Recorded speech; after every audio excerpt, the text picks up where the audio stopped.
Good morning and welcome to TMS Book Club. My name is Sewela Langeni from Book Circle Capital. We're an independent bookshop that focuses on African literature, and today I'm excited to talk to Ayanda Xaba, who's an award-winning self-published author from KZN, who is passionate about her family, women empowerment and traveling.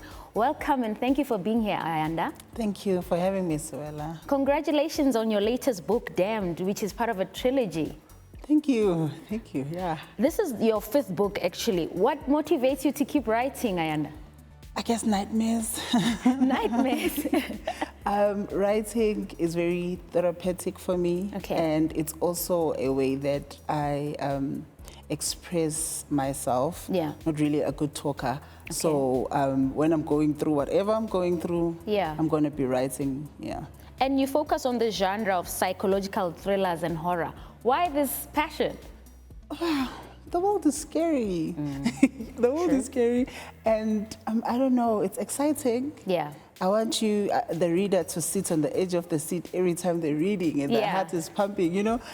People need that adrenaline. Right. So, yeah, but it also allows me to tackle difficult issues and just make them entertaining. Yeah, and I mean, you highlight themes like gender-based violence, you know, the underbelly of crime, which is stuff that we know about in South Africa. Yes. But you do it in this sci-fi thriller-like situation, which is entertaining. Yes, yes, because the aim is to educate while entertaining. Correct.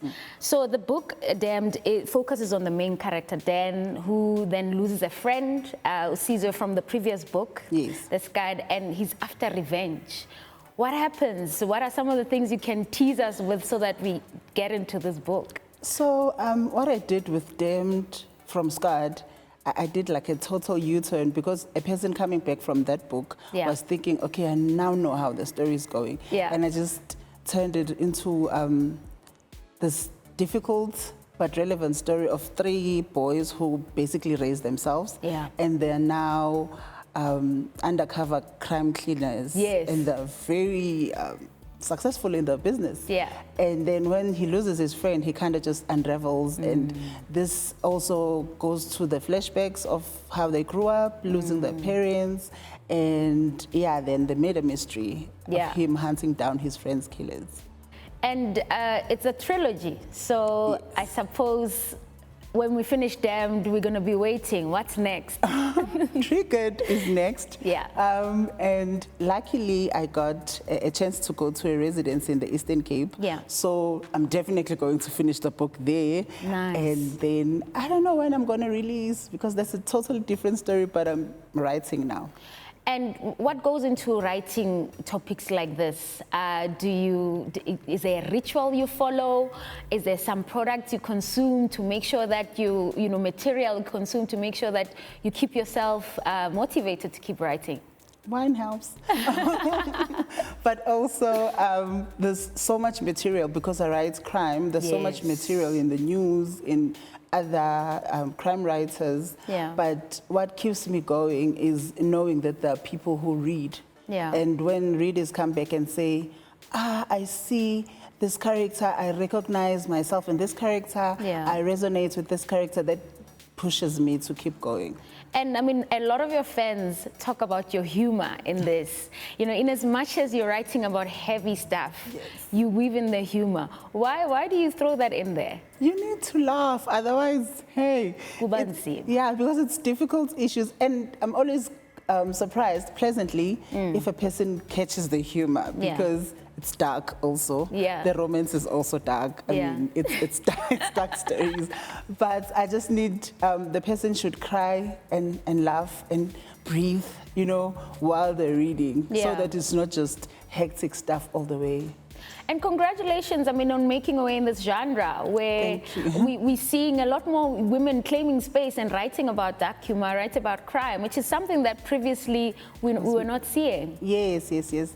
And what I can say about us as women writing this, it's changing the narrative from a woman being the victim, and we're actually owning the stories, because if I'm about to write about rape, I'm going to own the narrative in which I present that story. So it's very liberating for us and empowering it for us as well. Yeah.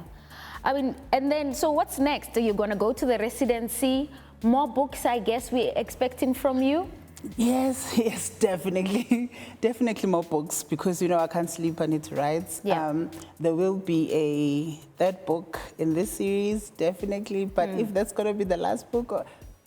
It stands to be seen. Yeah, I don't know yet. And still self-publishing. Speak to us a little bit about that journey because you continue to self-publish your work. I like the freedom that comes with self-publishing. I like how you can control the narrative, tell the story exactly how you want to tell it. Yeah. And I never really did try to go the traditional route. I self-published from the very first book. When I did try to look around, I was like, okay, now it's difficult to let go of having total control of the whole production. Because now I detected how the story is written. Exactly. Except when it gets edited, of course. And then the production, the marketing of it as well going forward. So that's very empowering. Thank you so much for being here, Ayanda. We congratulate you on your book once again, and we look forward to seeing more of your work in time to come. That has been TMS Book Club with me, Sewela Langeni. Damned and other books by Ayanda are available in good bookshops nationwide. We definitely have copies at Book Circle Capital. Thank you so much for watching.